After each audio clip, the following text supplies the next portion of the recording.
disconnected, please just try and dial in again, and don't sweat it, because no matter what, you'll get a replay in your email. And for those of you that are watching this as a replay, if you have any questions, I will provide you with my email in just a minute so that you can send me any questions that you have. You can download the slides if you want the slides only at slideshare.net/Melissa Zavala. So as you already know, why you're here is today we're going to talk about some simple strategies that will transform you into an email marketing ninja. And I've been working tirelessly almost for the last 8 years, and I really am an advocate and a proponent for email marketing, despite the fact that there have been a lot of changes in the real estate industry and in the way we do business. Obviously, we're doing a lot more with text messaging than we used to be, for example. There are still some very good reasons to use email marketing, and we're going to talk about those in just a minute.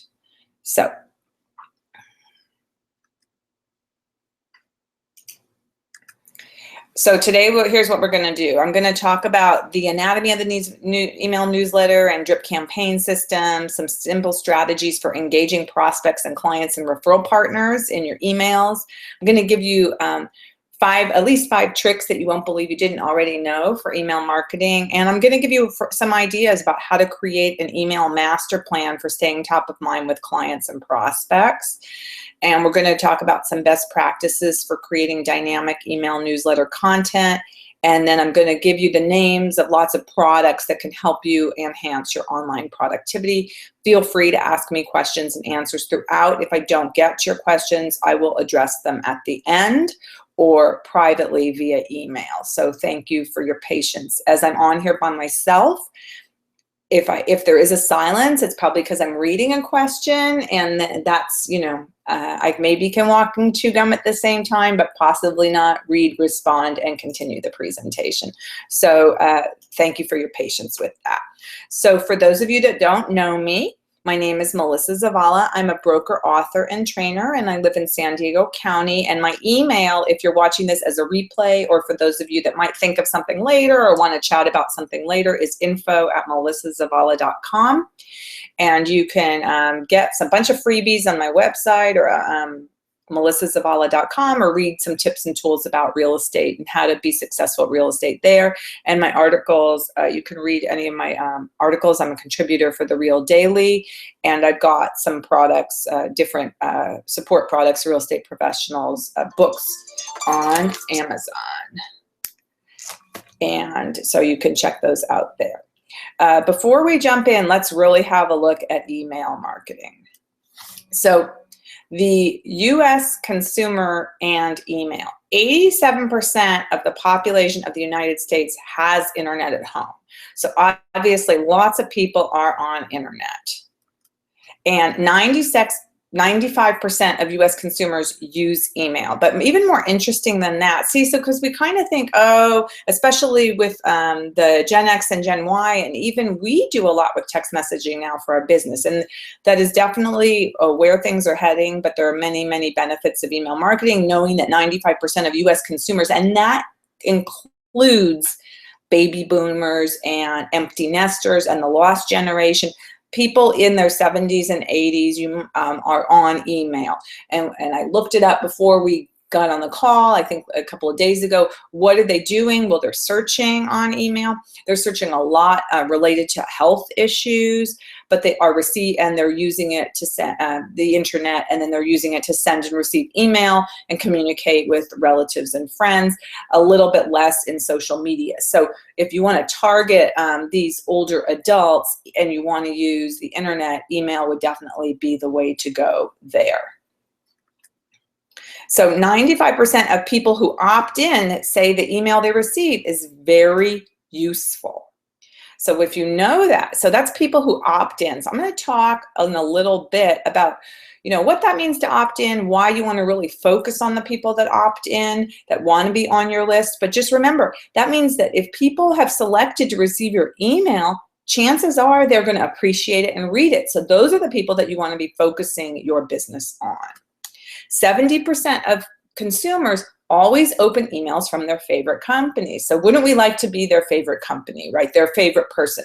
We want to make sure that 70%, if we are getting open rates near 70%, you are knocking it out of the park. I think the industry average in real estate is 22%. So if you were getting opens at 70%, just think how awesome that would be.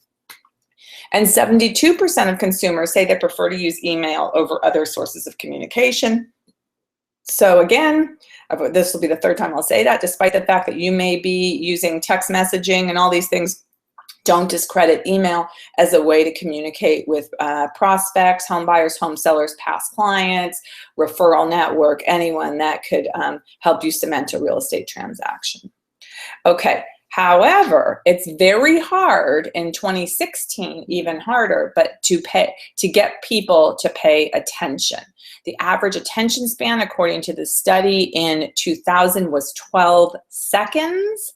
In 2013, 8 seconds. And I recently saw a report that said in 2016, 7 seconds. So I started to kind of test that myself. And so when I'm on my Facebook news feed, or I'm sent to look at a YouTube video or a promotional video, what I've tried to do is kind of pay a little bit more attention to when I want to click away and how long does this thing interest me for. And literally, if I'm not interested, I'm out of there in 7 seconds. So now that since you probably already know this, that visually you've got to engage within 7 seconds, just imagine your email newsletter has to engage immediately. And what that means, and we'll be talking about it shortly, is that you have to write a really compelling, attention-grabbing headline if you want people to open it up. So that's very important. So how to hit your target group and capture leads with email marketing is predominantly what we're going to talk about for the next half hour to 45 minutes. So here are some of the benefits of email marketing. First of all, it is extremely cost effective.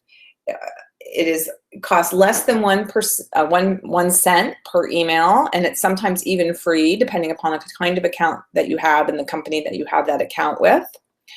Your return, if you're spending money, is $44.25 for every dollar spent. So it's extremely cost effective as opposed to sending postcards, any sort of direct mail.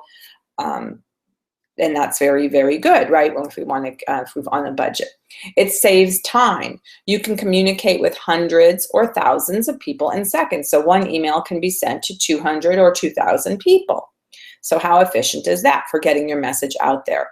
And then you can plan ahead and schedule. And I'm going to talk about that later, but that is one of my favorite things about it is it's like you set it and forget it. And it just happens. And as a result of that, you're communicating, you're out in the field doing other things, but your messages are getting out to the people that you want them to get out to while you're doing other stuff. So it really enhances your productivity.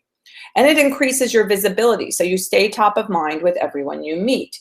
Now, maybe even if they're not opening it, even if that subject line isn't as compelling as you want it to be, it's in their inbox. So their eyes are looking at it arrive in the inbox, whether they open it or not. So if you do this on a regular basis, strategically, you will be more top of mind than someone who doesn't, even if they're not opening the emails.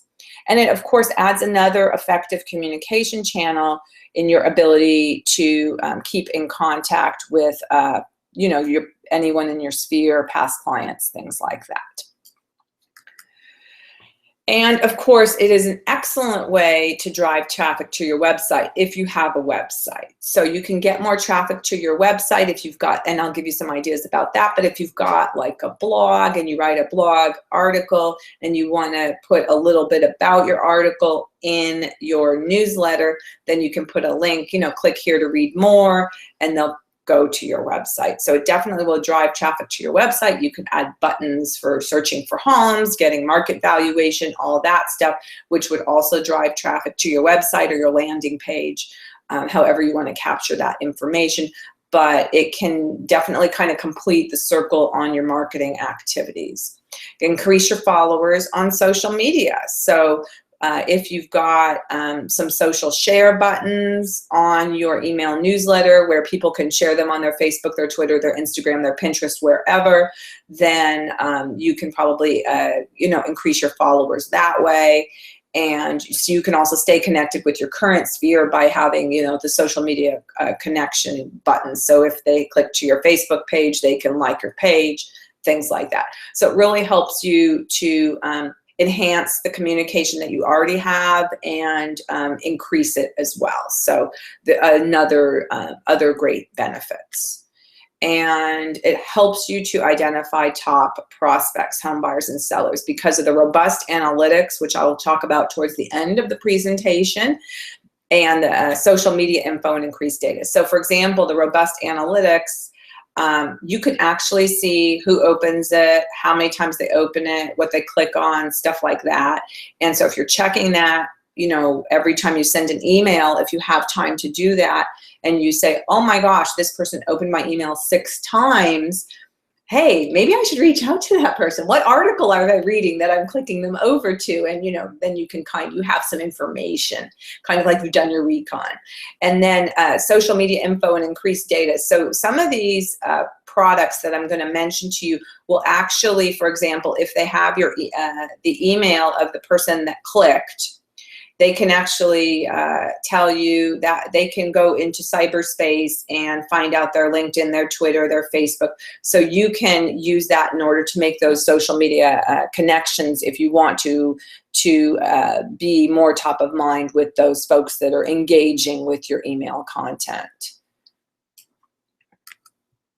So let's talk about the language that I'm going to be using and that you need to be familiar with if you're going to be enhancing your email marketing or focusing on your email marketing in the rest of the summer. First of all, drip campaign. Well, obviously a drip is like something that we want to stop in our bathroom, but we don't want to stop that in our communication in emails. So it's just a continuous, slow, and steady flow. Drip campaigns are generally automated and they come at previously specified intervals. So, and I'll talk about that in just a minute. Autoresponder. So an autoresponder is a kind of drip campaign. It's a pre-written email drip campaign that's designed with a certain result in mind. So you begin, so it begins when someone adds their name to a list. So hypothetically, let's just say that you have a link on Facebook and it says, looking for a new home, looking to sell your home in Encinitas, click here to get your home value. Of course, they can get it lots of places. This is just an example. So they click, they go to a landing page where they sign up to get something for free, which is a home valuation. Maybe you'll hand deliver it, maybe you'll email it, maybe it'll be through one of these products that I'm going to mention later where it all comes automatically. But then the autoresponders are the subsequent emails which you can create yourself, or depending on what products you use are already created for you, which drip slowly and steady and continuously on the recipient. So in a lot of these products that I'm going to mention, you can make your own autoresponders. And so what would happen is when the name is added to the list, the first email goes out that you create. And then you can set up these other 11, 12, 15, 30, 45, however many you want, subsequent emails that come out at regular intervals. So they open email 1, then that triggers that email 2 will come in 48 hours with whatever content you put in there. And then email 3 will come maybe 2 to 3 days later. And you can develop an email system based on that. So you write them all once, you put them in the system, you figure out the time frame and the difference, how many days out you want them to go from the original sign up. And it's done. And then anyone that adds themselves to the list will receive those emails. So it is something that if you're doing it yourself may take a little while to put together, especially the first time, because anything you try for the first time can take some time. But the benefit of setting up that system is great. So it's definitely worth looking at. So the next thing we want to talk about is HTML versus plain text. So a lot of you already know that HTML is hypertext markup code. That's the fancy looking email. So if you receive an email that's all formatted, all pretty, if you already get my email newsletter, that one would be done in HTML. And then you probably get other emails that you know are mass emails, but they look like a regular old email that you might get from your friend. So you need to some emails are done in HTML, some are done in plain text. There is a lot of dialogue right now about whether you should use plain text because people may perceive it as more natural, like a regular email between friends, or whether you should make this fancy, tricked out HTML kind of pretty or aesthetically pleasing, kind of a formatted email. So there's a lot of conversation now. Is anyone, I'm getting some email, one message that someone just lost audio. Can you guys confirm for me that you can hear me as I move forward, please? Thank you. Okay, the fourth kind is the RSS feed. So the RSS feed is, an RSS feed is basically a news feed. And what happens, thank you for those of you that tell me you can hear me fine, great. So she just has to log out and log in again.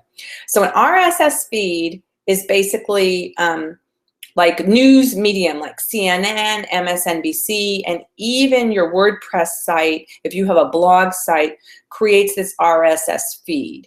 And the feed can go into a feed reader where people that pick their favorite news outlets or websites can just get all the content delivered kind of like on one screen, almost in the way that when you're looking at your Facebook homepage, you're seeing like all your friends' feeds, okay? But this is a feed of websites. So the cool thing is, and we're going to talk about that in a little while, is you can create an RS campaign via email, which is an RSS feed from your website. So you can deliver content automatically when you post a blog. So that's really, really cool. It's really automated. It's a way to stay in front of people with really, really minimal work on your part. So very, very cool. So what kind of email marketing are you going to do for your business? I've already kind of talked about like all these different things going on, these different trends in email marketing and all this new vocabulary and these new words, but what are you going to do for you as a real estate professional? So one of the considerations is there is pre-written content. So you can, are you like a person who likes to write and spend time working on their blog? Or do you want to find something that's already pre-written that you can include so you don't have to do that yourself? Because for many of us, you're maybe, you prefer to be out in the field working with buyers and sellers, and sometimes this stuff takes a lot of time. So where do you want to devote your time? And of course, we can also outsource some of this to virtual assistants, maybe our assistant, things like that. So real estate CRMs often have pre-written newsletters. iExact Contact, Top Producer. A lot of these have pre-written newsletters, and you just have to add people to the list and the newsletter will go out. You're going to have to look at it, make sure it really sends the message that you want to send to your audience, that it represents you, but there is pre-written content. So if you're writing your own content, of course, be careful not to plagiarize and always cite sources. The advantage of pre-written content, of course, is that you do not have to create the content. The disadvantage is that anyone that uses the same pre-written, the same product that you're using will be delivering the same content. So the best example for me, and I don't know about you guys, is I must be on a lot of lenders' email marketing list, because I get on the same day every week the same email from about 8 or 10 different lenders, and the subject line is always like your weekly newsletter, and it's got, I can't remember the name of it, but your newsletter or something like that. But they're all delivering to me the same exact content. So unfortunately for me, I'm getting it so many times that I go, oh, I'm not impressed by this at all, and I click and delete. So if you are delivering a pre-written item, at the very least, you're going to have to change the subject line so it gets opened. And then secondly, just keep in mind that someone else may be delivering the exact same content to the exact same person. So that could be one of the disadvantages. Okay, when you create your own content, of course, I like to write. And I used to be an English teacher before I was involved in real estate, and I definitely love the technology aspect, but I certainly recognize that in real estate sales, it's not for everyone. So the benefit of creating your own content is it's always unique. It represents you and your personality, and it speaks to your prospects with your own voice. Of course, the disadvantages, it is time consuming to create. And of course, over the last, I think I've told you, I've been working on this for 8 years now. Over the last 8 years, I've been able to speed things up and do things more efficiently, but at the very same time, you know, just like learning a new piece of software or anything new, it takes a long time to kind of rev up, and you just have to decide if you're willing to dedicate that time at the outset. And then there's also another kind of newsletter, which is kind of a hybrid. So it would be called content curation, or you can curate content. So you can pull together content from multiple sites. So you can share relevant infographics. A couple of ideas are, you know, I like to look at Pinterest. You can see a lot of very cool infographics that could be very helpful to buyers and sellers just on Pinterest. And then you can see if you can use them without plagiarizing, of course. And there's so there you have this great graphic that you can deliver to your audience, which you didn't have to spend time creating yourself. The other thing is that there are other sites as well, but BuzzSumo, if you're not familiar with it, is a very, very nice place to check out online. And what's cool about BuzzSumo is it tells you what's trending right now. So right now, we all know that Pokemon Go is trending.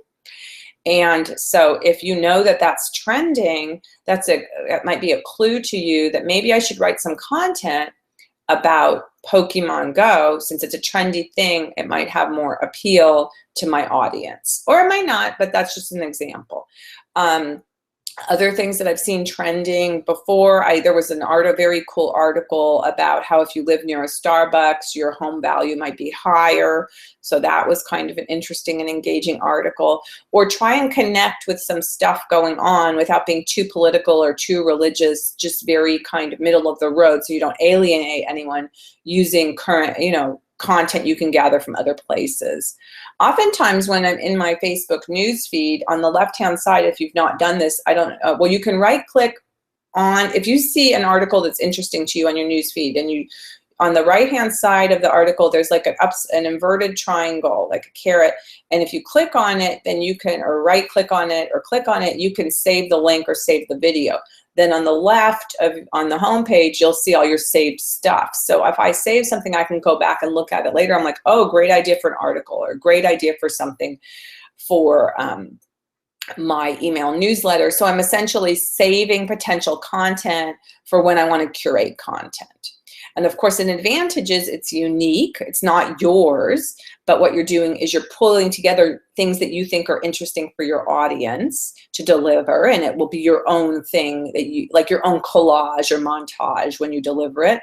And the disadvantage is if it's linking, it may link to other websites, so it might drive traffic away from your own personal website. But it is a great way to get really your own unique content out there without spending as much time. And then using RSS campaigns. So this is something that I do quite often. And what that is I add an article to the blog, and it automatically goes to the list. So as an example, if I write an article on melissazavala.com, and I do post articles there every Thursday morning at 4 a.m., and what happens is at 6 a.m. on Thursday morning, that article automatically goes out through the RSS campaign to everyone on my list. And so what happens is what the email program, which I use MailChimp, and I'm going to give you the name of a number of products in a little while. And so what happens is MailChimp kind of like combs and goes and sees if there's new content on the blog, and if there is new content on the blog, pulls it, and it sends it out at 6 a.m. And it checks every day. Of course, I'm only posting once a week. That's my strategy. So it sends out at, and then it sends it out at 6 a.m. Now the advantage is it's automated. And the disadvantage is it may not speak directly to my audience. So if I write an article, let's just say on the brokerage website, I might write an article that addresses how to prepare your home for sale. And of course, it was a great article. It's very helpful. It provides a lot of value, but buyers might not be interested in that right now. So you have to kind of like walk the tightrope and decide, do I want to have 1 week a buyer article, 1 week a seller article? What kind of content do I want to deliver? And because if you're always sending buyer stuff, sellers may not want to engage with the content. So you've got to be very mindful if you're using RSS campaigns and automation. But it is, as you can see, it's super efficient. You've already got your list. You're slowly adding people to your list. And all you're doing is writing an article, and it goes out automatically. And it's a one-time thing to set up and make your email newsletter pretty, and it'll automatically insert the article into the newsletter. So here are some tools that I use, and some that are competitors of the ones that I use, and they'll give you some ideas if you want to take this to the next level or make some changes to what you're working on. So here are some of the email marketing providers. MailChimp, and that's the one that I use. And MailChimp does allow you a free account, and you can send up to 12,000 emails per month through your free account. And you can have up to 2,000 people on your list or your lists. So you could have a buyer list, a seller list, a referral network list, or you can have everyone on one list. You decide, but up to 2,000 people, up to 12,000 emails a month for free. Otherwise, the prices start, depending on all the bells and whistles that you want, you could be spending $20, $30, $40, $50 a month or more. Constant Contact is a competitor of MailChimp. I am not familiar with the pricing, but they have all of the same features. MadMimi is another one. And then Infusionsoft and Aweber are much more robust. They offer all the things that I've already mentioned and many, many more. For example, you can make these super intricate kind of like chains or trees. So you create an email with 2 links in it. If the person clicks on the first link, then they get email 1A. If they click on the second link, they get 1B. And then they follow 2 different pathways where they get these really, autoresponders that could be very, very customized to the person's response. And Aweber does the same thing. And those products are much more expensive. I believe the monthly is like $200 a month for those.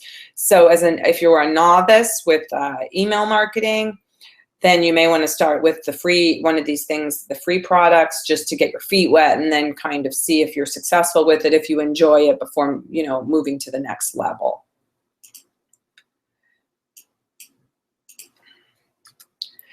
And then with landing or lead pages, so I've already kind of talked about that or alluded to it, but landing or lead pages, they have built-in often drip campaigns.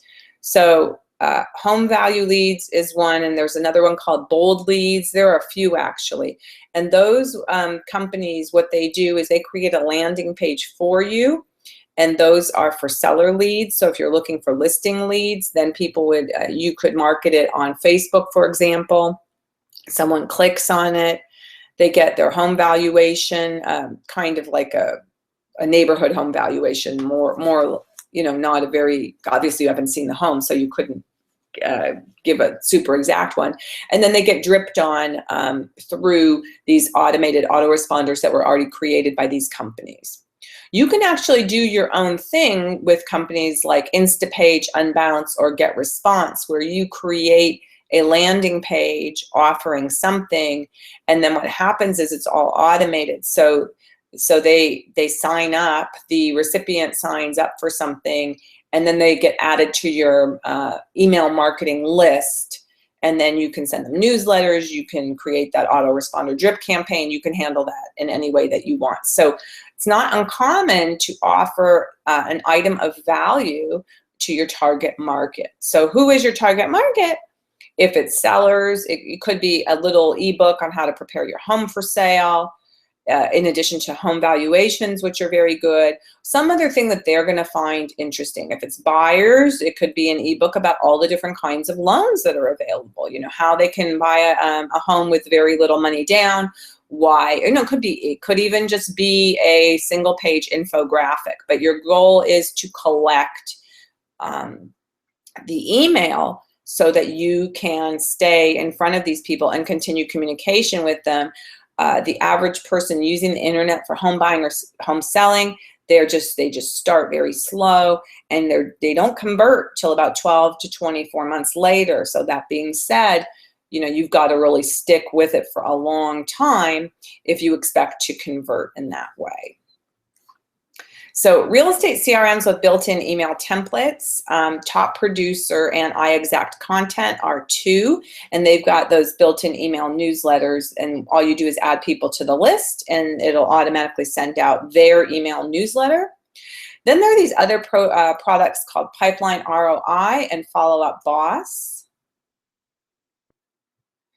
And there was a couple questions. I'll address those later as they came in. So Pipeline ROI and a Follow Up Boss, and there are other products as well.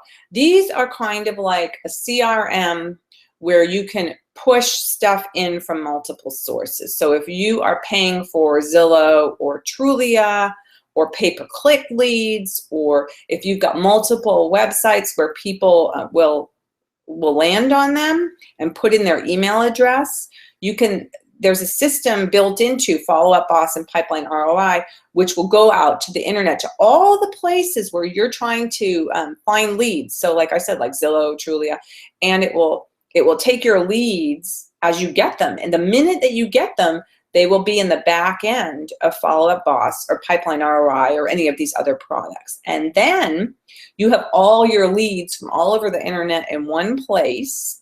You've got the email, you've got all their information.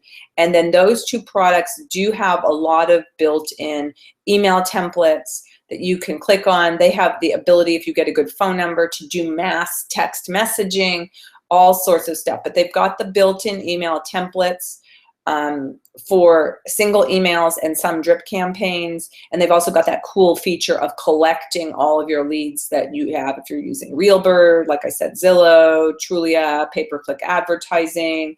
If you've got a landing page, all those places where you might be gathering leads, it will pull all those together into one place. So those are kind of neat, and you can check them out. Not cheap, but definitely people that use those products and efficient, who really hunker down and spend at least an hour a day working them, are very, very successful with those products.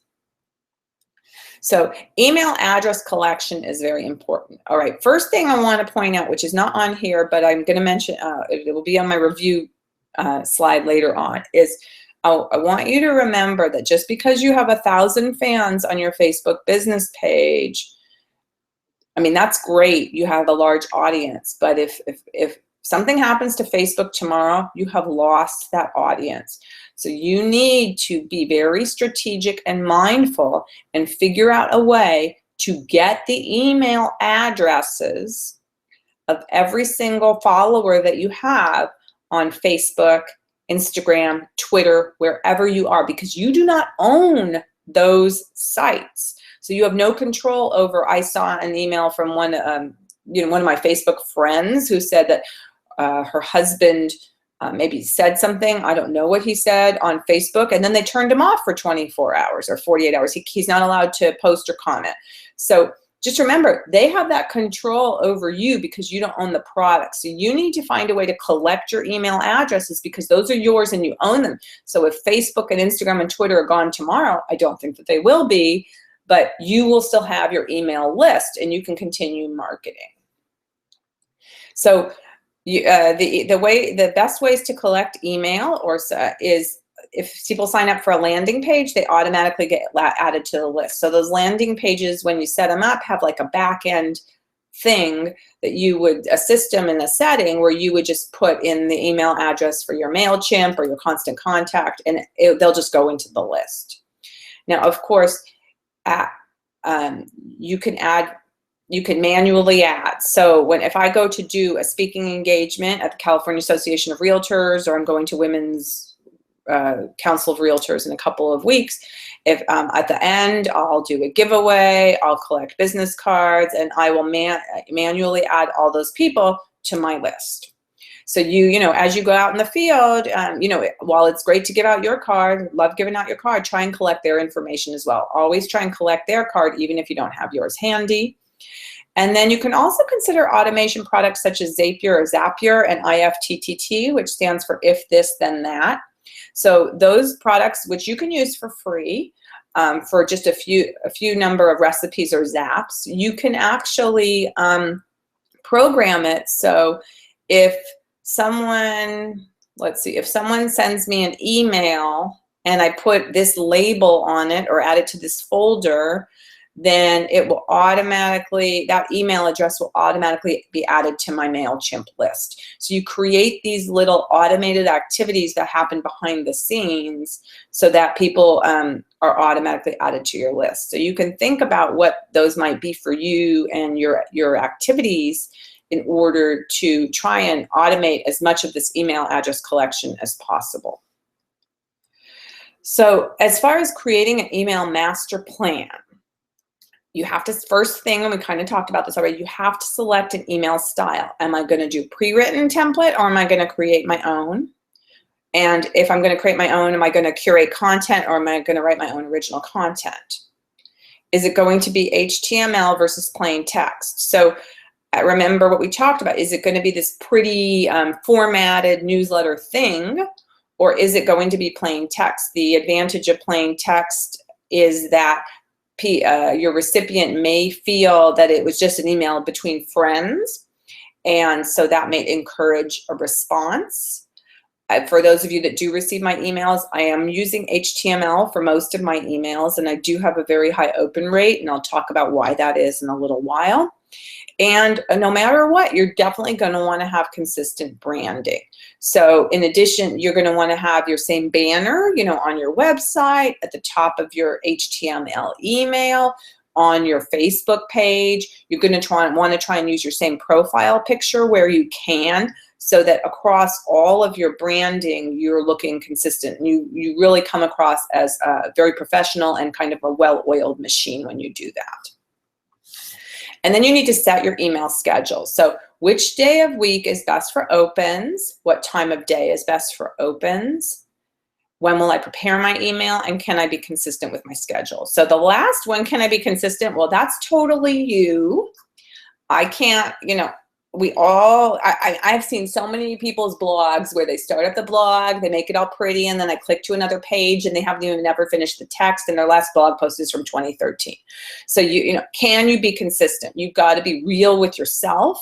If you can't be consistent with blogging, for example, or with emailing, then you're going to have to hatch a plan to use one of those pre-scheduled things through some of those third-party sites that create the content for you. Okay, what day of the week is best for open? So I'm just going to tell you based on research. You probably already know that Thursday afternoon is best for people answering the phone. Wednesday afternoon is second best for people answering the phone, and there's very high statistics and research on that. Which day of week is best for opens? Well, it's not Monday, of course, because everybody's coming back from the weekend, and a lot of times they're taking Monday off, so it's definitely not Monday. Now, I've had really good luck with Tuesday. So I've tried a couple of different things based on the latest research with days of the week, and I've had really good luck with Tuesday.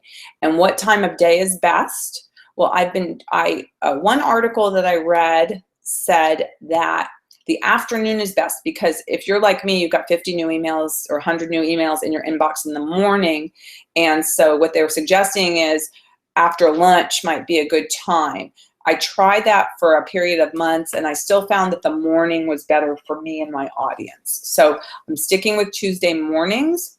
There is an interesting statistic though, and I tried it, and it's it works, which is you will get more opens during the week, like on a Tuesday morning. However, you will get more time spent reading your email on a Saturday or Sunday. So if you send on a Saturday morning or a Sunday morning, and of course this can be pre-scheduled, you don't have to be up at 4 a.m. setting up the email. It's all scheduled to be delivered at that time.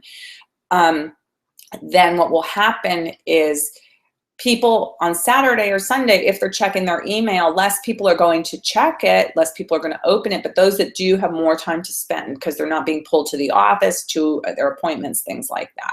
So these are important considerations for you as you prepare your email schedule. And when will I prepare them? Well, if you've listened to any of my webinars already, you'll already know that I do all my stuff on Friday for the following week. That's my system. It started out a long time ago when my kids were in elementary school and they got out early on Fridays. So I'm like, I can't get much done on Fridays. I'll just stay home and do the laundry. And then I found, oh, what a great time. Not only am I doing my laundry, but I'm preparing my emails, my blog posts, things like that, get it all done on Friday. And I can walk in on Monday with my head held high that I've already prepared all of my digital content for the following week. And can I be consistent with the schedule? Well, I've been doing it, I don't know, since my kids were, my younger one was in kindergarten. He's going to college this year. So I've been consistent with it, but the question is, can you? And if you're having trouble being consistent and you can't get over that, there are some groups on Facebook that could probably help you. There's the Miracle Morning. You might want to read that book.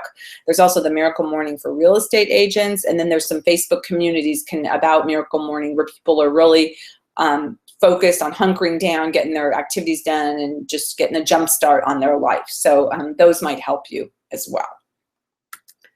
Plan your content. So EEC, so the Chris Smith's Conversion Code, which is one of the 2 books I'm going to tell you a little more about in a minute or two, talks about how the content needs to be educational, entertaining, or conversational. And so as you select the content and you see, just think about, is this educational? Will my recipient learn something useful? Is it entertaining? Will the recipient smile after reading? Or is it conversational? Will the recipient want to continue the conversation? So you're going to want to, as you're thinking about, it doesn't have to be all 3. It could just be one of them. But the issue is you want the person to read it and go, oh, wow, Melissa, that was so helpful. Thank you so much. And to respond. And so, or that really gave me a chuckle. So thanks for sending it this morning. So, of course, as you select what you're going to say and what you're going to write, keep that in mind. Educational, entertaining, conversational.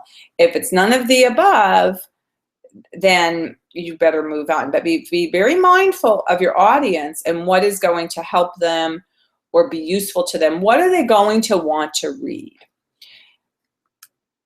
And then follow up. So you're going to want to look at the analytics. We talked about that a little. And on many of those sites, you can get your analytics. You can see what's going on. You're going to want to see who's opening, who's clicking, what are they reacting to, and can I contact them to continue the conversation? So here's what that analytics might look like. So I just took a screen grab of something I sent recently. It says the industry average. So on this particular email, I had, let's see what it says. I had 2,393 successful deliveries, which was 99.9%. 439 people opened, 36 clicked on it, and 3 bounced and 2 unsubscribed. Clicks per unique opens was 8.2%, and the total opens was 633. So I guess this is unique opens. So I guess a lot of people opened more than once. And the list average is, for my open rate on this email was 18.3%. And I guess the industry average for real estate is 17.8. So it's a little higher than average, but my list average is 30.3%. So that's kind of low for me. So I've got to figure out, what did I do wrong? Was my headline bad? Why weren't people opening? It could be it was July 5th, right after 4th of July. So I probably had a really low open rate that day because everybody had, the weekend. So I've got to kind of explore what's going on, why people aren't opening. This is the kind of like recon work that you need to do when you send stuff to figure out how to get in front of the most people. And then you can even see when you look at the analytics, your list performance. So how many people opened at 4 a.m., 7 a.m., and as it goes down during the day, because I guess this went out at 4 a.m. And then the top links that were clicked. So a lot of people, looks like they signed up for the webinar. A lot of people read this article that I wrote, and 13 people clicked on something on Amazon. And I had this great article that I found on Forever Jobless about, it actually talks about what to say when people want to kind of cut your commission, how to explain your values. So it was a really cool article. And I had 12 of the 633 clicks, I guess. The top ones were these 5.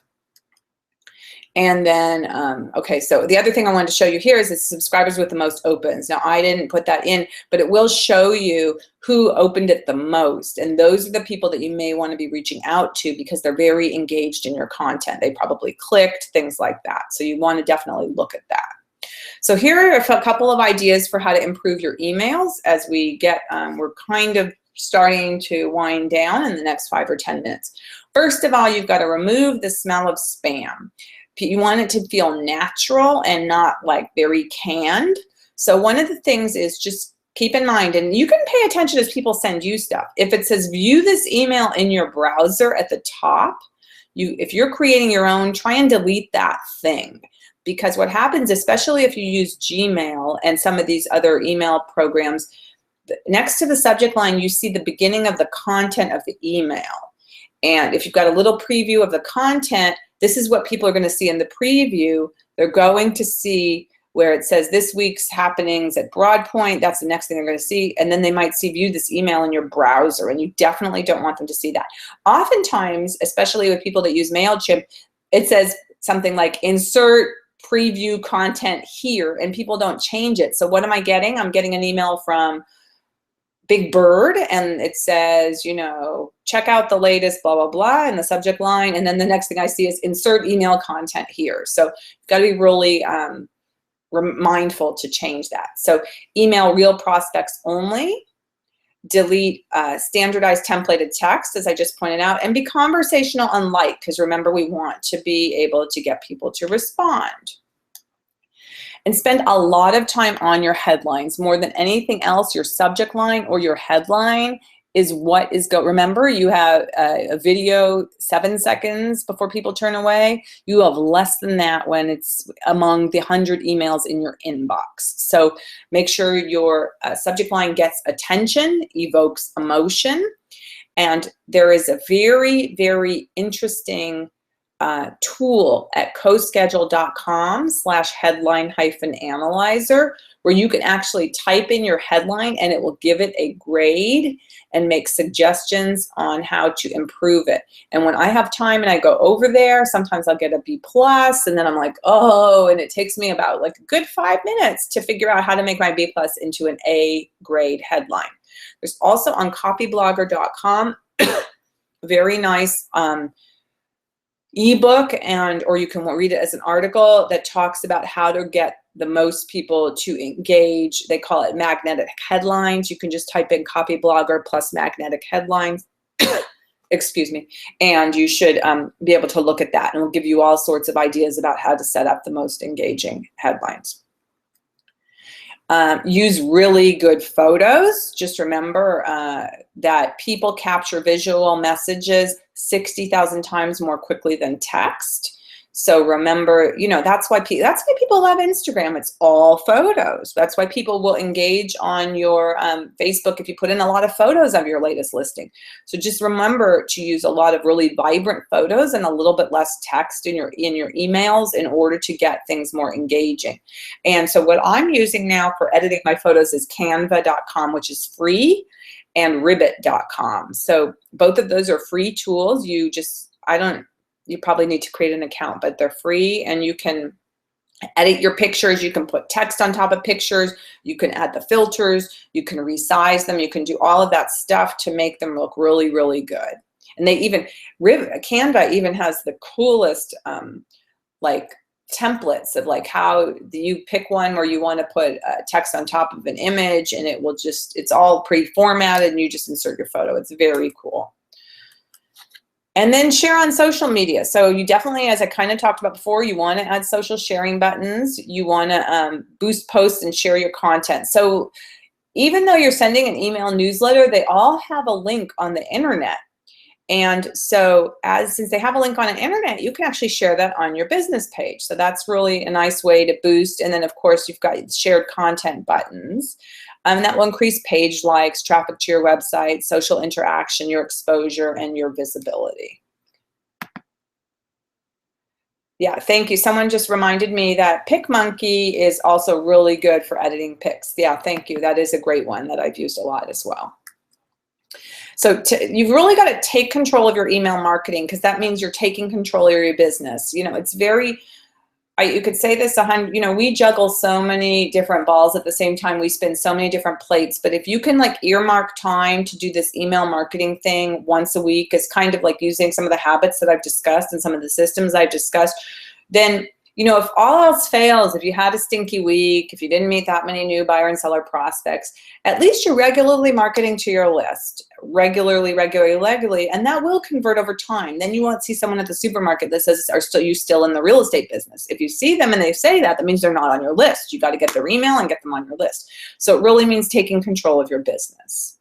And so that means setting up some automated activities. So putting some of them on autopilot, like maybe certain audiences can get an RSS campaign from your website, your office website, from your blog, things like that. And then some things will require human intervention, like if you want to customize, curate content, things like that. So when I was talking about like pipeline ROI and follow-up boss and some of these other things, remember you're creating multiple plans and pathways for different inbound marketing campaigns. So you've got all these different things going on in all the aspects of your business, and you want to collect them all and put them on lists so that you can market to all these people on your list. It's awesome that they're on your Facebook page, that you're communicating with them then, but you also want to see, oh, how can I capture their name and get them on an email list? So that's where you're going to want to offer free items of value on your Facebook to get people to sign up so you can capture those internet leads. And of course, remember, you're always going to want to, when you offer something, deliver immediately, because people don't even want to wait 5 minutes. Last year, at the end of the year, we offered free e-copies of my daily planner that's available on Amazon. And a couple of people, I guess it went to their spam box or they didn't see the email. And I got the nastiest messages because it wasn't delivered immediately or they didn't see it immediately. So people really expect things to be delivered immediately. And so I mentioned The Conversion Code by Chris Smith. It is a great book, not only talking about email marketing, but it gives you all sorts of wonderful, wonderful ideas about how to increase your business and convert better. But the book that I found the most helpful for email marketing, it's very, very, it's like a Kindle. You can get it on your Kindle. It's called Email Marketing Demystified by Matthew Paulson. And it really, even though I've been doing email marketing for several years, I just read it last year and I'm like, wow, this guy really puts it together very well. So I would encourage you to check that out if you're interested in getting more information and more ideas about how to improve your email marketing. So some simple tips to remember before I go to the questions is you've got to create an email marketing plan and a consistent brand. So pictures and banners and everything the same across all. Be consistent and professional in your online activities. So I have people, my husband, who is a real estate professional, held a broker's open kind of wine and cheese thing at a fancy listing that he had a few months ago. And two different women came to me at that thing and said, I came here because I knew you were going to be here and I wanted to meet you. I always read your newsletter. And so I love hearing that because I'm glad someone's reading it if I'm doing all that work, but I know that I'm top of mind with them. So be consistent and be professional so that people say to you, it's great when someone says to you when you see them, hey, I don't think I've heard from you in your email lately. Even if you've already sent it, it means they know to expect it. You are top of mind with them. So you've got to stick with it. As I mentioned, a lot of conversion takes 12 to 24 months. And remember, the average person, I think they're moving now every, 7 to 8 years. So you've got to stay top of mind for a really long time if you expect to bear all the fruit from your hard work. Content tips are to be educational, entertaining, and conversational. And of course, you want to get people to opt in and boost or share to increase exposure. So use social media to leverage your email marketing. So you can rev up your email marketing by sticking to a regular schedule, by having a structure for adding leads and emails to your list, by providing value, remember, educational, entertaining, conversational, with not overselling, and setting in place tools to deliver value with market reports, listing alerts, ebooks. And I know I have a question about ebooks, so we'll talk about that in a minute, and convey trust and fun and enthusiasm in everything you do. People do not need to hear that you've had a bad day. If you want to put that in a secret group on Facebook, that's fine, but you don't want your audience to just feel that you're kind of a drama person. You want them to just see you as upbeat and enthusiastic through all of your content online. And so the key to slowly, of course, increasing your closings is to have a plan and to stick to it. I always say that. That's like my motto, and a plan for email marketing can help you do just that. So it's all about having some really good systems. I hope I gave you some good ideas today about how to improve your systems or polish them or refresh them a bit, or just tweak them a little bit so that you can do some really stellar email marketing. Don't stop running the race. It's really, really hard to be consistent. My dog likes to eat at the same time every day. We've been doing the same thing for 10 years. So it's kind of the same with email marketing. You've got to just continue to stick with it, and you will be successful. So as I go to the questions now, thank you for those of you that don't want to stick around for the questions. Again, the replay, you should get it in a couple of hours in your email. And this is where you can email me if you have any questions as you start working on your email marketing. Of course, you can connect with me all over the internet, everywhere. But email me, of course, at info@melissazavala.com. So one of the big questions that came up was, what do some of these landing page programs have an ebook platform to work with? So I think what you're asking me is, do they provide you with a free ebook to deliver? I would say not to my knowledge. However, you're welcome to the people that are chiming out and saying thank you. But what my thing is with the ebook is Placester, Placester. They have a handful of ebooks that are templated that you can kind of trick out with your own logo and your own photo and things like that you could then subsequently deliver. Also, Keeping Current Matters, keepingcurrentmatters.com. They also provide to their subscribers some really, really nice content, some infographics. I believe they have a quarterly buyer and seller book. So there you get all of these free things that you can download and use for your own business, which are created by them. So I would start by leveraging stuff like that. Now, the third place where there is some cool free stuff is Breakthrough Broker, breakthroughbroker.com. They have some free blog posts that you can use on your blog. I believe they have some, they do have some free flyers that are have a very nice graphic design that you can put in your own content on. And I don't know, I believe they might have a few ebooks there. So check out breakthroughbroker.com for some other free content as well. And as I mentioned, for those of you that are in California, they have California Association of Realtors has infographics that they deliver called One Cool Thing, which you can share for free. So you can take one of those infographics that you like from One Cool Thing, you can resize it, you can throw it in an email newsletter, and there you've got your content. It's easy as that. So there are a lot of places to look for that kind of stuff and to incorporate it into your marketing plan. I'll hang out a little longer. That seems to be the last question that we have, and we are at 10:59, the top of the second hour. So thank you so much for sitting in, for everyone that was on the call.